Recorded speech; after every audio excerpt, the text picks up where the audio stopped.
Hey guys, it's Trish. Welcome back to another Dress It Up video. Today we're going to make a really cool vintage design necklace. We're going to start by looking at what we'll need, which first is the Timeless Treasure buttons, the beautiful bead strand that is a Walmart exclusive from Jesse James Beads, some Sari Silk, some 22 gauge wire, some gold 8/0 seed beads. Okay, I'm showing you here, it's 8/0s. Number 2 crimp tubes. Those are my favorite. So a needle and some thread that coordinates. And some soft flex wire. So here I'm starting with the button. I'm going to cut about a 12-inch piece of wire, and I'm going to use my wire straightener to make that nice and straight, take any of the kinks out of it, and ready to work with. Doing both sides of it, and you can see I did one side, flipped it, and then did the other. I'm going to insert one end of that wire through the shank in this button, and I'm going to bring it up around, and I'm going to straighten the long one up so it's up toward the top, because we're going to need the extra wire to add the bead on at the end.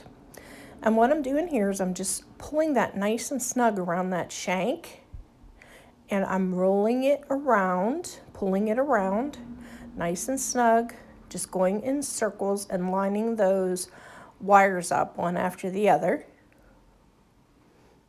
And I'm just pressing that down with my fingernails just to make sure it's nice and snug. And I'm going to continue with that. That's where we are. Okay, so now what I'm going to do is I'm going to wrap this wire, the short wire, around the long wire at the base just to secure them together. And I'm just going to kind of straighten things out here with my tweezer nose pliers. There we go. And then pull that around another time. Because of it being so tight there, I like to sometimes use a plier to break it around. And I'm just going to take my tweezer nose pliers here and just kind of push that end down and neaten up this stack of the loops just by squeezing them together. And I'm just making those nice and neat. And I'm going to take my pliers now and just kind of push down around that shank onto those wires just to snug everything up. It's nice and secure. And then I'm going to squeeze the pliers around the wire to get it nice and tight on there. And then you can see I'm showing you it's nice and secure there now. So now I'm going to add on my beautiful crystal rondelle and blush pink there. I just love it. Beautiful. And then we're going to take the pliers and I'm going to squeeze that wire right on top of that rondelle, and I'm going to bend the wire horizontally, and you can see it left a little space there so you can fit in your round nose pliers. So once you get your round nose pliers in there, you're going to take the wire up and over. This is for a wrap loop, guys. Then take your pliers to lay horizontally, switch the position, pull the wire across, and then once you do that, you're going to grab your chain nose or tweezer nose pliers, and you're going to wrap the wire around, get it in a good position, and wrap the wire around. And I like to do it about 3 times, gives it a nice look. And then I'm going to take it down over top of this bead just to kind of give it a little bit of interest, and then wrap a couple times around the base. So that's the look it gives you, and I think it looks cute to have that metal over top of the bead like that. It just kind of, like I said, it adds some interest. So I'm going to take my flush cutters and cut that wire flush, and then take my tweezer pliers and just push the end down on that. So that's your basic pendant using a button. So now we're going to put the jump rings onto the loop of the pendant. Now the reason I like to do this, I like to take about 3 jump rings and put it through the loop that you have just made for any kind of pendant. What it does is just gives it a little bit more of a presence by doing that when you put those on. So I'm getting my soft flex and I'm leaving it on the roll. I have the end there and I poured out some ADOs. And I'm just going to put the pearl on the end, and I'm going to start using my spacer beads in between. Now, these metallic color seed beads are awesome because you get the look of metal without having to worry about them tarnishing. If you don't use a high-end metal or just use a basic metal, sometimes it can tarnish, and the metallic seed beads really make it nice. So I'm just putting on a bead and using those as spacers. And now I'm going to apply my pendant on. And it has those 3 jump rings, like I said. And you can see how nice that looks there. Instead of just having that one individual ring you thread right on. And I'm going to get a seed bead here and begin up the other side. Now I'm going to trim. Once I get both sides done, I'm going to trim. And I'm going to attach a spring to one side to make sure it doesn't slide off when I'm crimping. And then I'm going to take the other side and I'm going to begin to crimp. I'm going to put my, first I'm going to put my number 2 crimp tube on. And I'm going to let that fall down the wire.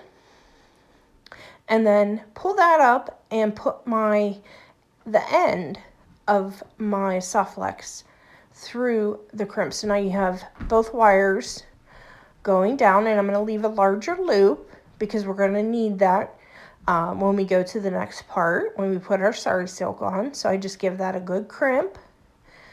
And then I like to kind of check my loops every time, just put my round nose in and just give it a good tug.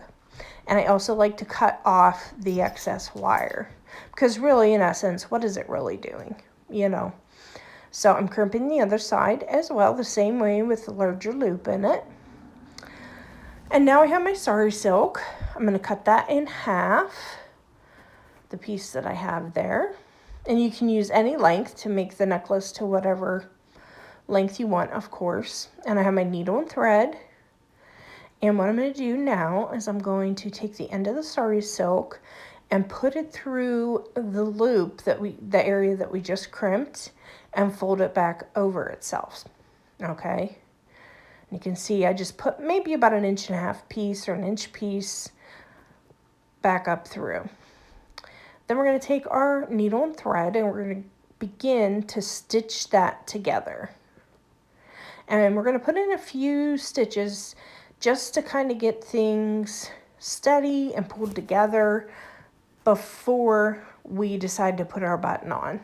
So you can see I'm just kind of making sure that it's straight, making sure my thread, and just going back through. I'm just doing a simple whip stitch there.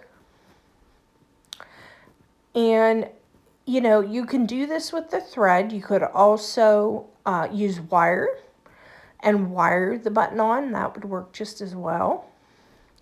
So I'm going to take that button, I'm going to put my needle through the shank of it, and then take it back down through.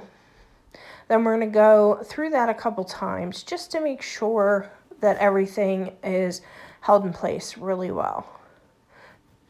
Okay, and I'm going to hold that with my thumb and then go back up through and catch that shank. Every time I go through from here forward, I want to be able to catch the shank to make sure that I'm securing that in place. Okay, just doing some more stitches here, just for good measure. And also, once you stitch on, if you want to go back and wrap a piece of wire underneath there on the base of the Sari Silk, just to tighten everything up, you certainly can. But that's the look that we get from that. So I'm taking my ribbon crimps and I'm going to put those on the end of the Sari Silk because that's going to give us a connection point to put our clasp on with. So I'm just showing you here, you want to make sure and just crimp those on nice and snug. Check them when you give them a little tug, you know, same thing. So I have both of those on, and we're going to apply the clasp. And we're just going to use some 5mm jump rings here. And remember, when you're putting your jump rings, guys, back to front, not side to side. So I always like to put the working end onto the right side. It's just something that I always have done. So when I mean working end, I mean the one that's actually going to go either through the loop of the clasp.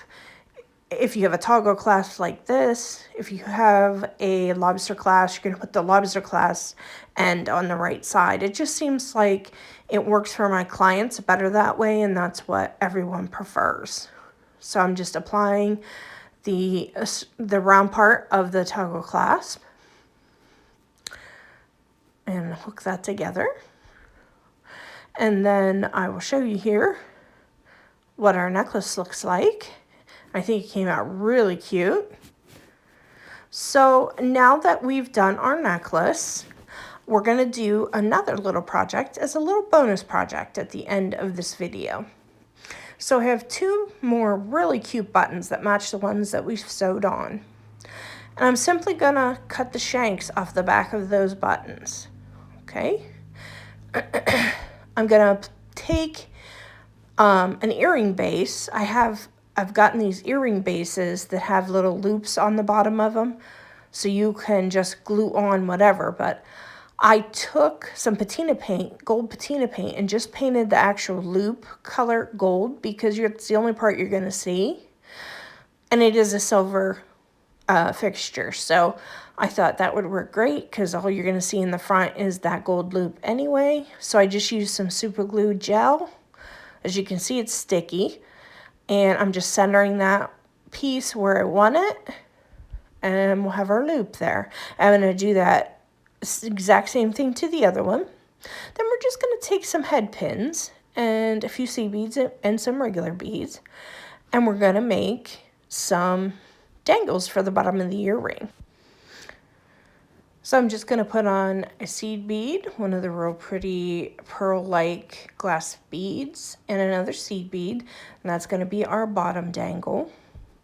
And I'm just going to put that into the one-step looper, just for simple ease of it. You could do wrap loops, you could do your simple loops by hand as well if you like. And then I'm going to take a piece of wire and do a loop on the bottom of that as well.